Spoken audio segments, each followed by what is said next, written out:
gagnant de Pékin Express, la route des Grands Fauves. Jean-Pierre, le bourgeois décalé arrive dans la route des coffres présentée par Stéphane Rothenberg.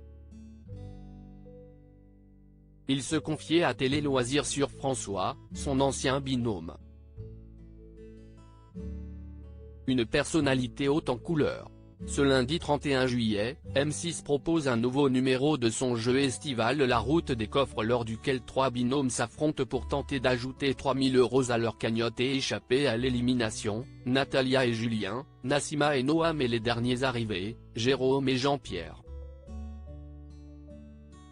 Ce dernier est loin d'être un inconnu puisqu'il a remporté l'édition La Route des Grands Fauves de Pékin Express en 2011 en compagnie de son complice, François, avec qui il formait le tandem des bourgeois décalés. L'année suivante, ils avaient même participé ensemble à une nouvelle édition du programme. S'il n'était pas partant pour rempiler une 3e fois au jeu d'aventure également présenté par Stéphane Rothenberg, cet architecte d'intérieur de profession a accepté de sillonner la France en camping-car pour remporter le titre de chasseur de trésors. Mais surprise, il a choisi de partir sans son ancien acolyte. On est moins proche.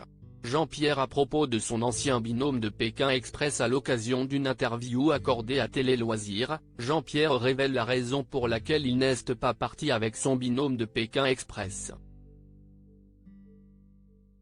Avec François, on est moins proche. La vie a fait que l'on se voit moins. Pékin, ça fait plus de 10 ans donc qu'il sait ne passe des choses. Les affaires évoluent, les enfants grandissent. On a chacun évolué de notre côté. Et d'ajouter, je ne me voyais pas repartir avec François. J'ai trouvé que c'était intéressant de créer un nouveau binôme pour écrire autre chose. Par ailleurs, le quinquagénaire qui habite entre Pau et Biarritz ne tarit pas d'éloges sur son nouvel acolyte qu'il décrit comme un sportif de haut niveau avec une culture générale de fou et le même humour. Jean-Pierre et François, les bourgeois décalés de Pékin Express sont-ils encore en contact? S'ils se sont éloignés, Jean-Pierre et François sont malgré tout restés en contact comme nous le confie le participant de la route des coffres. On s'est écrit récemment.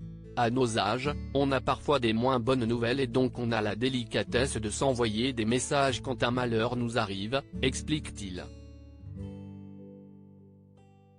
Au-delà de leur personnalité atypique, le tandem avait marqué le programme en faisant don de sa cagnotte à une famille de locaux rencontrés lors de leur voyage.